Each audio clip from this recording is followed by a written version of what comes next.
ચાલો બેટા,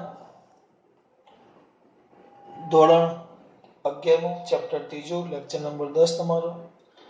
એમાં સ્વાધ્યાયનો 3.4 એક દાખલો આપ્યો છે. એક દારૂડિયો પિત્તલાનો છે. એક દારૂડિયો એક સાંકડી ગલીમાં 5 પગલા આગળ ભરે છે અને 3 પગલા પાછળ ભરે છે. ત્યારે ફરીથી 5 પગલા આગળ ભરે છે, 3 પગલા પાછળ ભરે.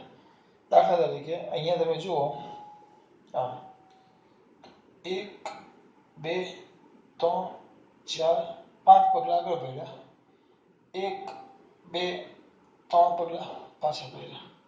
એમ પાછું 1 2 3 4 5 પગલા આગળ ભર્યા, 1 2 અને 3 પગલા પાછળ ભર્યા. એ રીતે ચાલ્યા કરે છે. તેનું દરેક પગલું 1 મીટરનું છે. એક પગલું 1 મીટરનું છે. તે માટે તે એક સમય જેટલો લે છે. એક પગલું ભરવા 1 સેકન્ડ. એટલે આમ અહીંયાથી ગણીએ આપણે. આમ તો અહીંયા જોજો, 1 2 3 4 5 સેકન્ડે સેકન્ડે એક પગલું લે. પાછો 3 સેકન્ડ પાછો જાય. 1 2 3 જેટલા પગલા ભરે એટલો સમય વધતો જાય. ધ્યાન રાખવાનું, કારણ કે દરેક સેકન્ડે દરેક પગલે 1 સેકન્ડ થાય, તો 1 સેકન્ડમાં એક પગલું લે. એટલે આ ગતિ માટે x વિરુદ્ધ t નો આલેખ દોરો. એટલે મેં એની જરૂરિયાત મુજબ માટે ખાલી આકૃતિમાં થોડોક ટાઈમ બચે એટલે આટલો ભાગ દોરી નાખ્યો છે મેં. x મીટરમાં છે અને આપણો t છે જે સેકન્ડમાં છે. થોડુંક વધારે દોરી નાખ્યું, કદાચ ઘટે વધે તો. ગતિ પ્રારંભિક બિંદુથી શરૂ કરે છે, ઉગમ બિંદુથી શરૂ કરે છે. તો 13 મીટર દૂર આવેલા ખાડામાં તે કેટલા સમય બાદ પડશે? દારૂડિયો છે એટલે એને પડવાનો જ છે આપણે. કેટલા દૂર આવેલા? 13 મીટર દૂર આવેલા. 13 મીટર દૂર આવેલા ખાડામાં પડવાનો છે. કયા ખાડામાં પડવાનો છે? 13 મીટર દૂર આવેલા ખાડામાં એને પડવાનો છે. તો કેટલા સમય બાદ પડે એમ તમને કીધું છે. 13 મીટર દૂર છે, અંતર 13 મીટર કાપવાનું છે. પણ જો સીધું હોત, સીધું જ અંતર, તો દરેક સેકન્ડમાં 1 કાપે. દરેક એક સેકન્ડમાં 1 મીટર કાપે તો 13 મીટર પહોંચતા માટે કેટલો સમય લાગે? 13 સેકન્ડ. પણ પીધલો છે એમ જાય ને, લથડિયા ખાતો ખાતો છે. એ ગયો, એ પાછો આવ્યો. એટલે પહેલા 5 પગલા આગળ ભરે. 1 2 3 4 5 5 પગલા આગળ ભર્યા, 5 સેકન્ડ થઈ ગઈ. પછી 3 પગલા પાછળ ભરે, તો 1 2 અને 3. તો સમય તો વધતો જ જાય. 6 7 અને 8.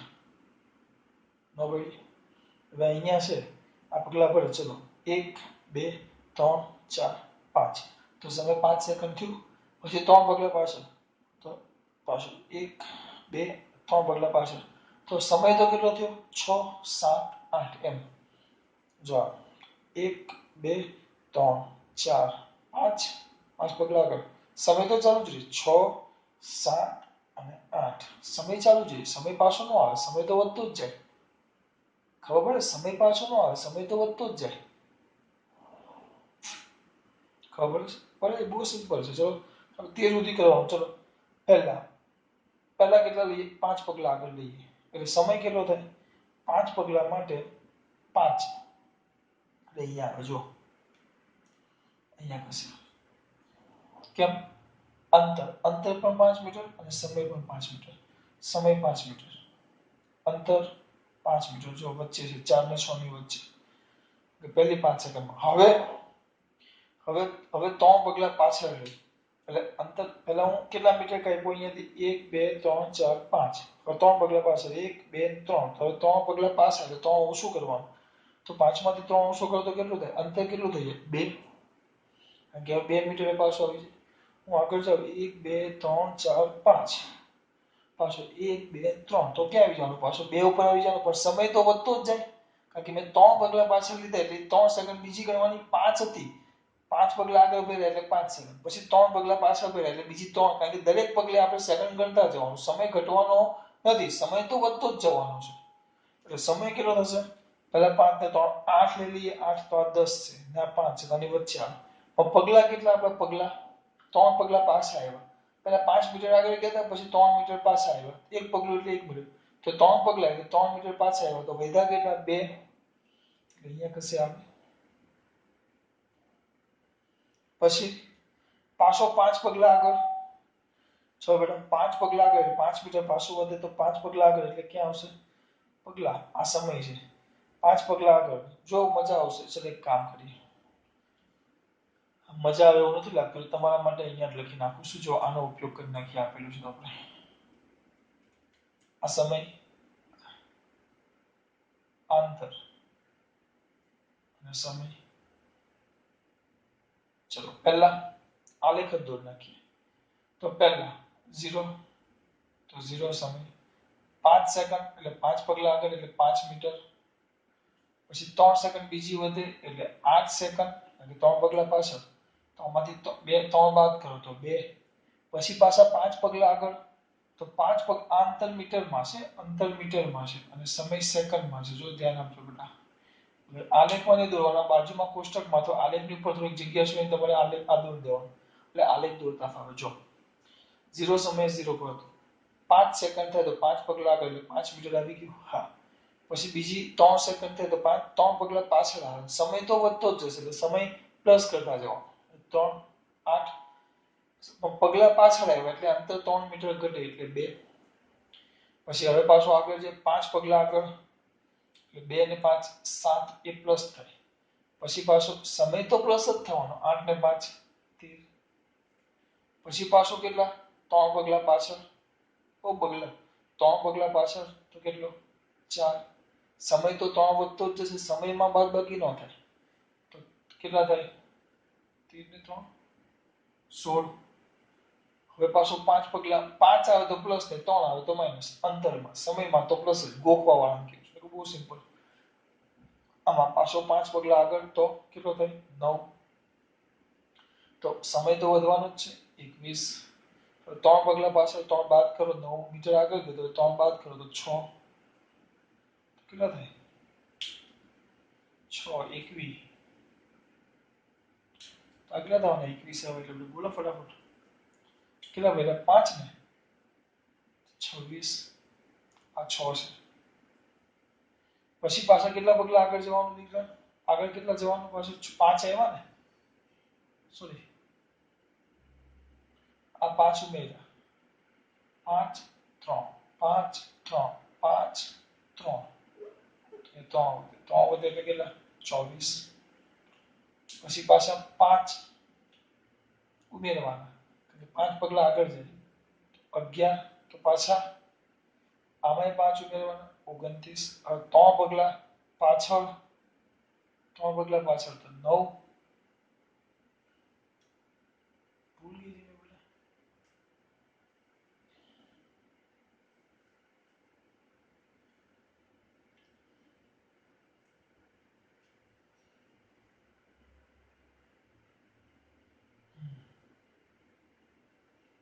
કેટલા લીધા મેં 3 પગલા પાછળ તો આમાં 3 હજી ઉમેરવાનું એટલે 32. સરવાળામાં ભૂલ નથી કરી મેં. પછી પાછા 5 પગલા આગળ આપણે છેલ્લે કયા ખાડામાં પડવાનું છે ભાઈ?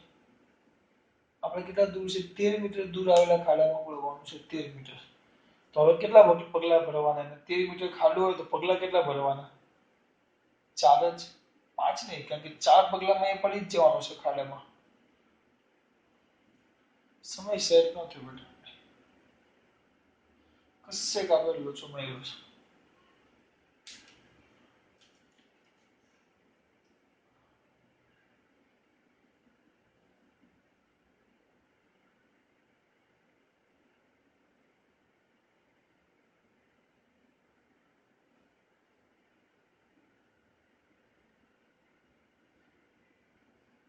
પાંચ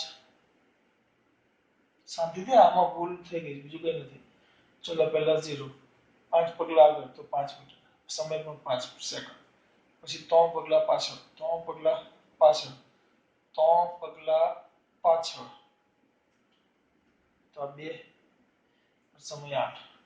પછી પાછા 5 પગલા આગળ 5 નો ઉમેરો 7 અને સમયમાં 5 8 ને 5 13. પછી 3 પગલા પાછળ તો 4 3 પગલા પાછળ તો કેટલા 4. બરાબર તો છે વિમલ. પછી કેટલા પાછા 3 પગલા પાછળ એટલે 4 આવી ગયું.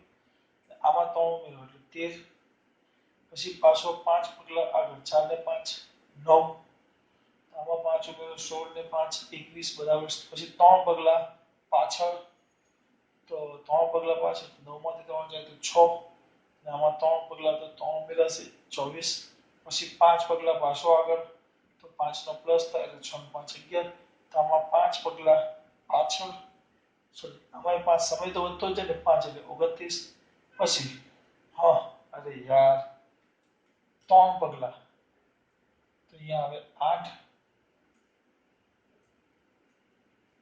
3 પગલા 8 તો અહીંયા આવે 32 આખું ગણવા ગયો અહીંયા જ ભૂલ હતી ત્રણમાંથી 3 પાછળ લે તો 8 થાય ને નહીં હવે 5 પગલા આગળ એટલે 13 5 પગલા આગળ તો 13 અને આમાં 5 ઉમેરો તો 37 એટલે ભાઈને 13 મીટર પહોંચવા માટે 37 લાગે 37 શું સેકન્ડ અમે આગળ આવ્યો તમને હવે દોરવાનું ચલો ફટાફટ 0 એ 0 એટલે પહેલું અહીંયા આવી ગયું પછી 5 એ 5 5 એ 5 આવી ગયું 2 8 આ 2 8 આવી ગયું 7 એ 13 7 આ 8 છે તો 7 વચ્ચે આ 13 આ 15 છે આ 10 એટલે વચ્ચે અહીંયા ખસેડી દેવાનો આ 12 થાય 7 એ 13 એટલે અહીંયા કશે આવે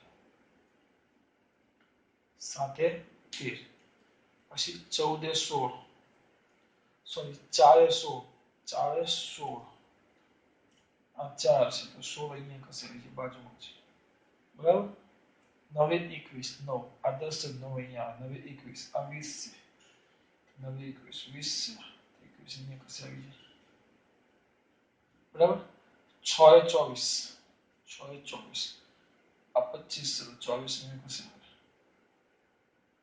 બરાબર પછી 11 એ 29 10 ને 11 એ 29 આ 30 છે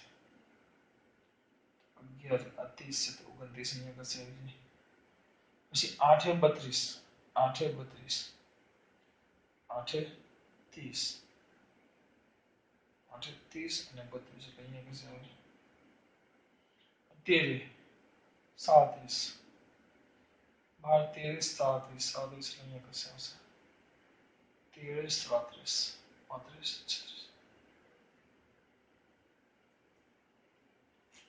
વચ્ચે 7 એટલે 35 થોડુંક દૂર થયું હવે આલેખ દોર બિંદુને જોડતા જાઓ પહેલું કામ આવ્યું આમાં આવ્યું આમાં આવ્યું આમાં આવ્યું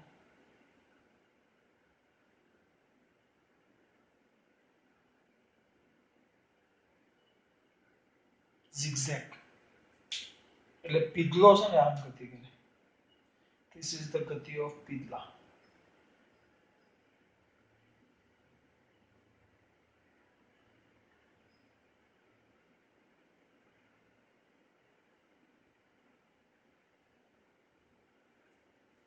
આનો આલેખ થઈ ગયો આ લખવાની ખબર પડવી જોઈએ શાંતિથી અંતરમાં તો 5 ઉમેરો પછી પાછો આવ્યો 3 બાદ કરો 5 ઉમેરો 3 બાદ કરો 5 ઉમેરો 3 બાદ કરો એમ કરીને 13 સુધી પહોંચવાનું અને સમયમાં તો સમય તો વધતો જ જાય 5 ઉમેરો 3 ઉમેરો 5 ઉમેરો 3 ઉમેરો 5 ઉમેરો 3 ઉમેરો સમય વધતો જ જશે અંતરમાં 5 ઉમેરો પછી પાછો આવ્યો 3 બાદ કરો પાછા 5 ઉમેરો 3 બાદ કરો પાછા 5 ઉમેરો 3 બાદ કરો ઉપરનું ડાયરેક્ટ લખી નાખો તો ચાલજો 5 તો 3 બાદ 2 7 તો 3 બાદ 4 9 3 બાદ કરો 6 પાછા 5 ઉમેરો 11 3 બાદ કરો 8 5 ઉમેરો 13 આવી ગયો જો 8 ને 13 આવી ગયો આમાં તો 0 0 5 એ તો ઉમેરતા જાઓ પહેલા 5 3 8 પાછા 5 13 પાછા 3 16 એ રીતે ઉમેરતા જાઓ આમાં કોઈ ફરક ન પડે આ તમારો આલેખ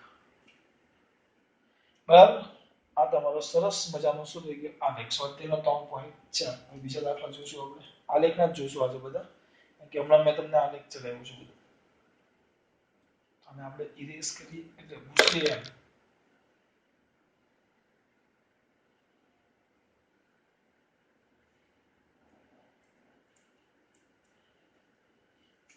હવે 4 આલેખ આપ્યા છે તમને એક દાખલામાં કયો સાચો છે તમને કીધું છે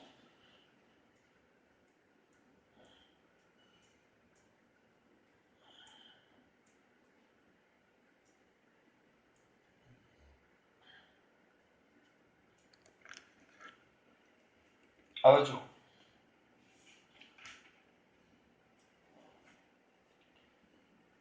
કેવું ભાઈ,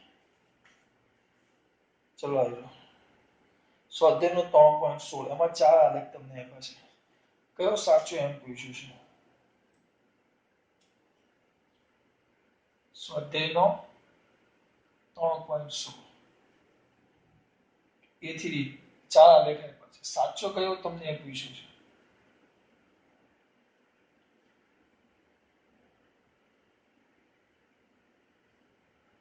એક જ મિનિટ તમારે દોરવાનું છે. સાચો છે કે નહીં.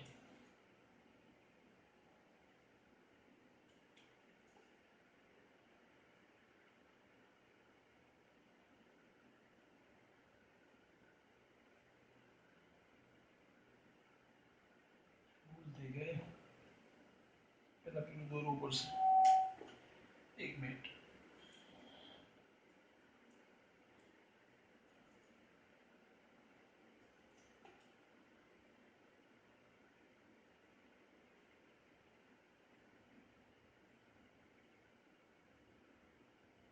આમાં આલેખ છે.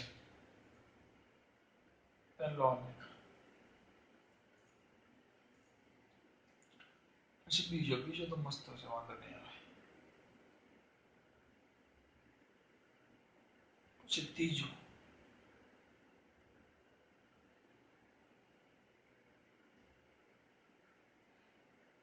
પછી ચોથો,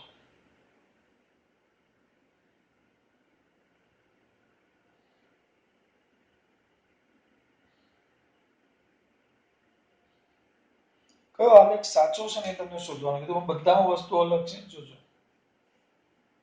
આ છે x રૂટ t, આ છે v વિરુદ્ધ t,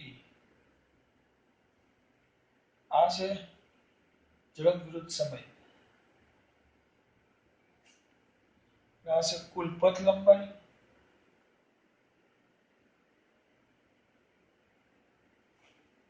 વિરુદ્ધ સમય.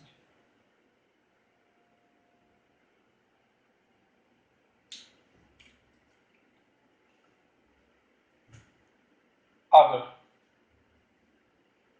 પહેલા કયું છે બેટા? એક આ છે x રૂટ t, બીજો છે v વિરુદ્ધ t, ત્રીજો છે ઝડપ વિરુદ્ધ સમય, ચોથો છે કુલ પથ લંબાઈ વિરુદ્ધ સમય. તમને એમ પૂછ્યું છે આ ચારમાંથી આલેખ સાચો કયો છે. તો પહેલો આલેખ જો એક જ કામ કરી તમારે સીધું જોવાનું. જો અહીંયા આમ દોરવું આમ, તો આલેખમાં જો આ સમય એક જ છે, કોઈ એક સમય છે, પણ એ સમય પર તમે ધ્યાનથી જોશો ને અહીંયા સમય એક છે જો, પણ ધ્યાનથી જુઓ ને તો એ સમય માટે તમને લાલ દોર કે તો વધારે દેખાય. આમ જો સમય એક છે, પણ ધ્યાનથી જુઓ ને તો એક જ સમયે તમને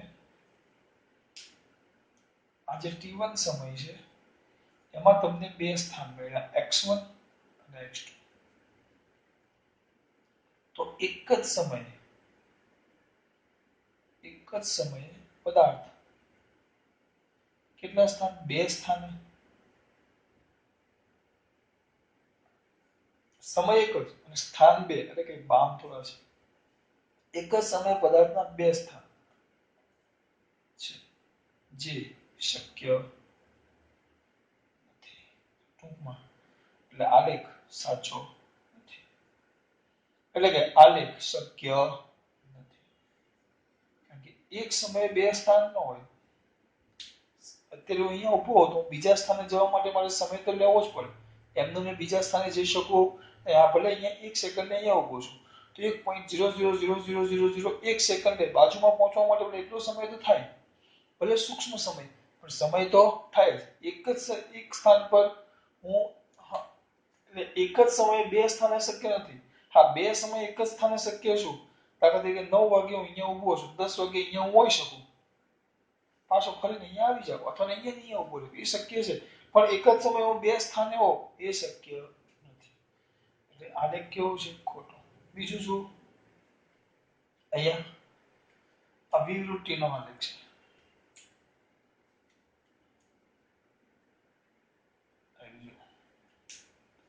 તમે એક થશે એક જ સમય એક જ પણ વેગના આપણને બે મૂલ્ય મળે. તો આ તો ધન મૂલ્ય છે અને વેગનું આ પાછું ઋણ મૂલ્ય છે. સમય એક જ પણ વેગના કેટલા મૂલ્ય મળ્યા? બે. એક ધન તો એક ઋણ. તો અહીંયા લખશું કે એક જ સમયે વેગના ધન અને ઋણ બંને મૂલ્ય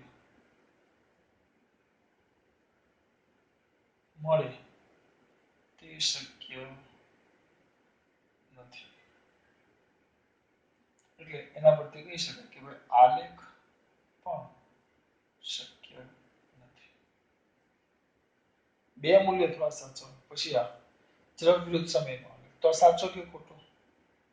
શબ્દો પર ધ્યાન આપતા શીખવાનું. આ ઝડપ છે. આલેખમાં જો સમય વધે છે. આજુ નીચે આ ઝડપ ઋણ થઈ ગઈ.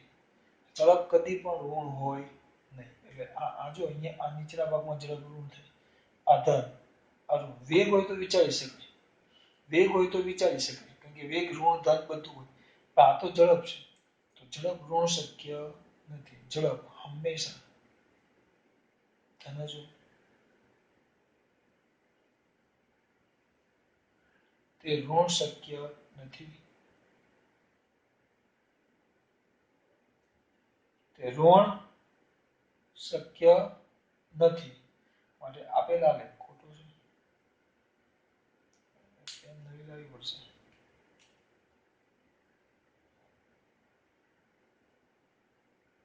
શક્ય નથી. હવે છે પથ લંબાઈ.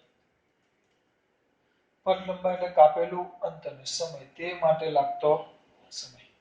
પથ લંબાઈ. ચલો પથ લંબાઈ એટલે સીધા માર્ગે. હું આમ જતો જાઉં સીધા માર્ગે એક માર્ગે તમે એક પરિમાણમાં ગતિ હોય તો પથ લંબાઈ તમારી વધતી જ જાય ઘટે. અને પથ લંબાઈ કાપેલા ગતિપથની કુલ લંબાઈ એ તો વધતી જ જાય. તો આ તો કે જો અહીંયા સમય છે તો પહેલા પથ લંબાઈ કેટલું હતું? 0. સમય વધે એમ પથ લંબાઈ વધતી ગઈ.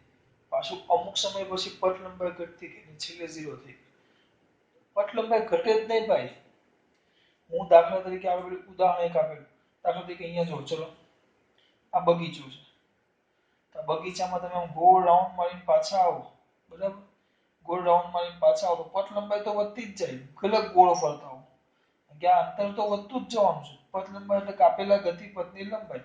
તો દરેક 1 મીટર ગણી લો. ચલો આ 1 મીટર છે. 1 2 3 1 2 3 4 5 6 7 8 9 10 11 12 13 14 15 14 ગણો તો 14 મીટર અંતર કાપો તમે ગમે ત્યાં હશો એ તો વધતું જ જાય. પછી બીજો રાઉન્ડ ચાલુ કરો તો એ વધતું જ જશે.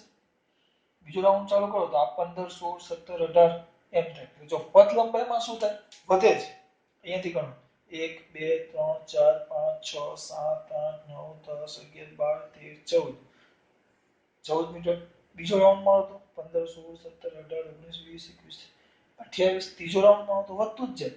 પથ લંબાઈ ઘટે જ નહીં. પથ લંબાઈ વધતી જ જાય. કારણ કે ગતિપથની લંબાઈ છે થોડી ઘટે. હા સ્થાનાંતર વાત આપ્યું સ્થાનાંતર. તો સ્થાનાંતર એટલે 1 2 પછી આમ નો પછી સ્થાનાંતર એટલે પછી તમે અહીંયા આવો તો સ્થાનાંતર અહીંયાથી અહીંયા આવે તો આમ સીધું થાય. પછી પાછું અહીંયા આવે તો સ્થાનાંતર 0 થાય. પાછું વધે પાછું ઘટે 0 વધે ઘટે 0. ખબર પડે? સ્થાનાંતરમાં એવું શક્ય છે.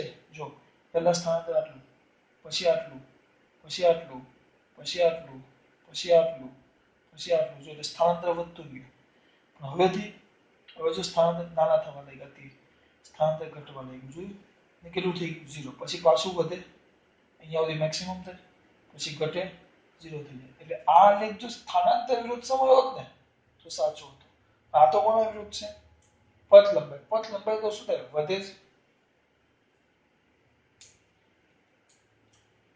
એક પરિમાણની ગતિમાં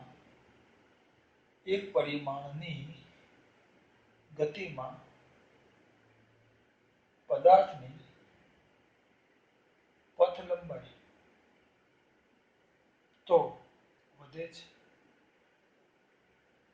પદાર્થની કઈ લંબાઈ? પથ લંબાઈ તો શું થઈ જાય? વધે જ. તે ઘટે નહીં, એટલે આલેખ શક્ય નથી. ટૂંકમાં બધા જ આલેખ ખોટા છે. બહુ મસ્ત આલેખ છે. આલેખ શક્ય નથી. ચાર આલેખ દોરી એની માહિતી આજુબાજુમાં લખતા જાઓ. હું જે કહું છું ખબર પડે છે કે આલેખ શું નથી શક્ય. ચલો જે એક દાખલો જે નામ એવું હવે MCQ માં કામ આવે.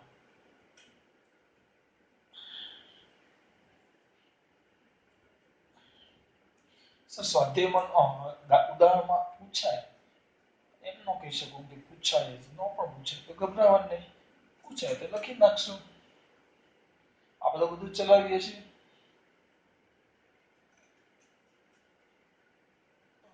એક જ મિનિટ સ્ટોપ. આગળ હવે તમને એમ પૂછ્યું છે સ્વાધ્યાયનો 3.1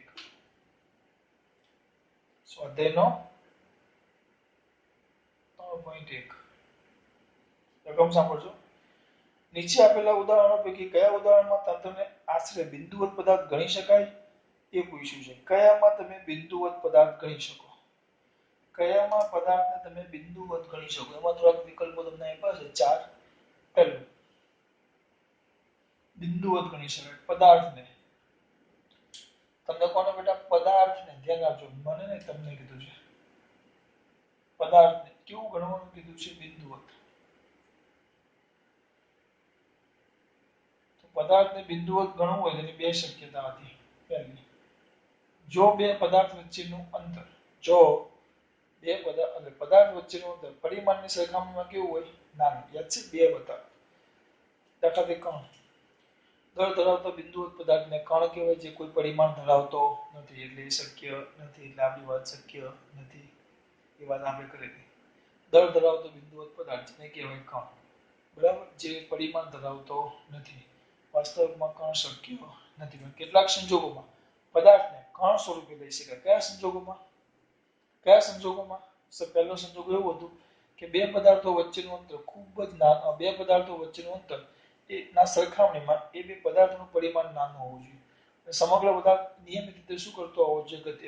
પદાર્થનો દરેક કણ એક સરખી ગતિ કરતો હોય તો તમે એ પદાર્થને કણ સ્વરૂપે લઈ શકો. તો પહેલો આમાં આપ્યો છે બે સ્ટેશન વચ્ચે. આમાં આપ્યું છે આ બે સ્ટેશન છે. આ ટ્રેનો ચાલે છે. આ પહેલી ટ્રેન અને બીજી ટ્રેન. કેટલા સ્ટેશન વચ્ચે? બે. એક ટ્રેન આમ જાય છે અને બીજી ટ્રેન આમ જાય છે. કેટલા સ્ટેશનો છે બેટા? બે સ્ટેશનો. બે સ્ટેશનો વચ્ચે આ ટ્રેનો ચાલે છે. ધ્યાન આપો.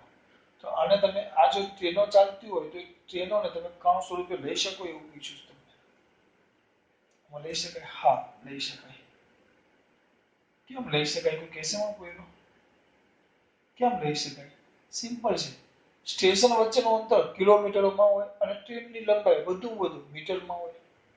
દાખલા તરીકે હું તમને એમ કહું સુરત થી અમદાવાદ છે તો સુરત થી અમદાવાદ એક કામ કરીને બરોડા થી અમદાવાદ 100 ને બીજા 100 250. ચલો સુરત થી અમદાવાદ આ સુરત નું સ્ટેશન છે અને આ સુરત છે અને અમદાવાદ છે. અમદાવાદ આ સુરત છે ને અમદાવાદ છે. તો આ બંને વચ્ચેનું અંતર કેટલું છે? 250 કિલોમીટર. 250 કિલોમીટર. ટ્રેન કેટલી લાંબી હોય? મેક્સિમમ એક ટ્રેનનો ડબ્બો 10 મીટર ગણી લઈએ આપણે. 10 મીટર. હવે ટ્રેનનો ડબ્બો 50 મીટર ગણીએ તો એવા આપણે વિચારો કે 20 ડબ્બા છે. 20 ડબ્બા છે તો 50 20 5 તો 10 1000 મીટર એટલે 1 કિલોમીટર થાય. બરાબર? 50 મીટરનો ડબ્બો ગણો તો. ટૂંકમાં ટ્રેન છે ને આ સુરત છે અમદાવાદ. તો આ ટ્રેન છે ને એ બે ટ્રેન આ વચ્ચેના અંતરની સરખામણીમાં કેવા કહેવાય? નાના. કારણ કે સ્ટેશન વચ્ચેનું અંતર ટ્રેનની લંબાઈ કરતાં બહુ જ વધારે હોય. ટ્રેનની લંબાઈ કરતાં સ્ટેશન વચ્ચેનું અંતર કેવું હોય? વધારે. તો સ્ટેશન વચ્ચેનું અંતર વધારે તો સ્વાભાવિક છે એટલે કે આ ટ્રેનોને બિંદુવત લઈ શકાય. એટલે આ તમારો પહેલો કે ટ્રેનોને બિંદુવત લઈ શકાય તો તમે કહી દીધું હા લઈ શકાય. આ બીજો પણ ભાગ છે કે સરળતાથી કોઈ વર્તુળાકાર માર્ગ પર સરળતાથી કીધું છે. જો વર્તુળાકાર માર્ગ સરળતાથી વર્તુળાકાર માર્ગ મોટો હોય ને મોટો તો તમે એના પર સરળતાથી વર્તુળાકાર માર્ગ પર સાયકલ ચલાવતી વ્યક્તિના માથા પર બેઠેલો વાંદરો તો સરળતાથી સરળતાથી કે એટલે બુદ્ધિશાળી જોઈએ વર્તુળ નાનું વર્તુળ તમે તરત ટર્ન ન લઈ શકો સરળતાથી તમે સાયકલ ક્યારે ચલાવી શકો જ્યારે વર્તુળાકારનું કેવું હોય મોટું હોય એટલે આના પર સરળતાથી સાયકલ ચલાવે છે એનો મતલબ એમ છે વર્તુળાકાર માર્ગ બહુ મોટો છે બહુ મોટું સર્કલ છે એના પર એકદમ શાંતિથી ચલાવે છે બરાબર હવે એના પર અહીંયા એક વ્યક્તિ સાયકલ ચલાવે છે સાયકલ આ સાયકલ છે અને એ સાયકલ ઉપર વ્યક્તિ છે વ્યક્તિ ઉપર સાયકલ ચલાવે છે એના માથા પર વાંદરો તો એ વાંદરો તો આપણા માટે ઉપરથી ટોપ વ્યૂ જુઓ તો વાંદરાનું પાછું આખો વાંદરો ને વાંદરાનું માથું તો એ વાંદરાનું માથું કેવું હોય આ વાંદરાનું માથું આપણા માટે બિંદુવત કહેવાય એટલે આમાં હા આપણે આને બંને કિસ્સામાં પદાર્થને કણ સ્વરૂપે લઈ શકાય હા લઈ શકાય કોને પદાર્થને બંને કિસ્સામાં પદાર્થને કયા સ્વરૂપે બેટા કણ સ્વરૂપે ખાલી સમજૂતી માટે જે સ્વરૂપે લઈ શકાય તમારે હા ના જ કહેવાનું છે પછી સી આપ્યું છે જમીન પર અથડાઈને તીવ્ર વળાંક લેતો સ્પિન થતો દડો સી આ જમીન છે અને અહીંયાથી દડો પડે છે આમ દડો હવે અહીંયા અથડાય છે અહીંયાથી આમ સ્પિન થાય છે તો આ બસ તો આ ચીજ જ્યાં સંપર્કમાં આવે એ ભાગ અને દડાના પરિમાણમાં કે એટલો મોટો ફરક હોતો નથી અંતર પણ એટલો મોટો ફરક હોતો નથી સમજ પડે શું હા એટલે આ તો મોટા પદાર્થ તરીકે જ કામ કરે પરિમાણમાં એટલો મોટો ફરક નથી એટલે આને આપણે કેવી રીતે કણ સ્વરૂપે ન લઈ શકાય